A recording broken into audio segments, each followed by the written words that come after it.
Soya chunks ഉപയോഗിച്ചുകൊണ്ടുള്ളൊരു അടിപൊളി പക്കാവടയാണ് ഇന്നത്തെ recipe. അപ്പോൾ നമുക്കൊന്ന് നോക്കാം അതെങ്ങനെയാണ് റെഡിയാക്കാമെന്ന്. അതിന് വേണ്ടിയിട്ട് ഞാൻ എടുത്തിട്ടുള്ളത് 1 കപ്പ് സോയ ചങ്ക്സ് ആണ്. അതിലേക്ക് പാകത്തിന് വെള്ളം ഒഴിച്ച് ഏകദേശം 1 മണിക്കൂറൊക്കെ കുതിർത്ത് വെച്ച് വെള്ളം ഊറ്റിക്കളഞ്ഞിട്ടുള്ളതാണിത്. ഇനി അതിലേക്ക് അല്പം കുരുമുളക് പൊടിയും അതുപോലെ തന്നെ പാകത്തിന് ഉപ്പും 1 കപ്പ് വെള്ളവും കൂടെ ചേർത്തിട്ട് നമുക്ക് നന്നായിട്ടൊന്ന് വേവിച്ചെടുക്കാം. ഒരു 5 മിനിറ്റൊക്കെ വേവിച്ചാൽ മതിയാവും. അപ്പോഴേക്കും തന്നെ അത് നന്നായിട്ട് വെന്ത് കിട്ടിക്കോളും.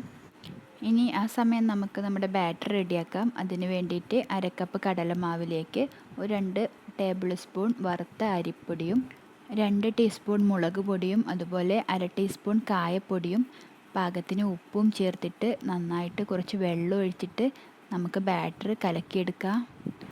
മുളക് പൊടിയുടെ അളവ് എന്നൊക്കെ പറയുന്നത് അവരവരുടെ ഇഷ്ടത്തിനനുസരിച്ചാണ്. കൂട്ടുകയോ കുറയ്ക്കുകയോ ഒക്കെ ചെയ്യാം. എനിക്ക് ചെറിയ കുട്ടികളൊക്കെ കഴിക്കാനുള്ളത് കൊണ്ട് ഞാൻ കുറച്ച് മുളക് പൊടി യൂസ് ചെയ്തിട്ടുള്ളൂ.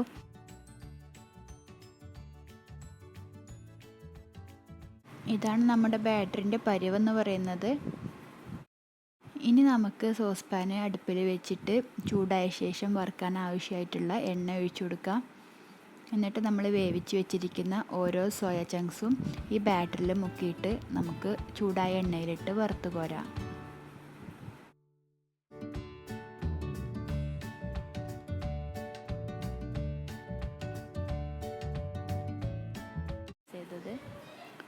ഇനി നമുക്ക് 2 വശവും നല്ല ഗോൾഡൻ കളറായി നമ്മുടെ പക്കാവട റെഡി ആയിട്ടുണ്ടെങ്കിൽ നമുക്ക് എണ്ണയിൽ നിന്നും കോരി സെർവ് ചെയ്യാം.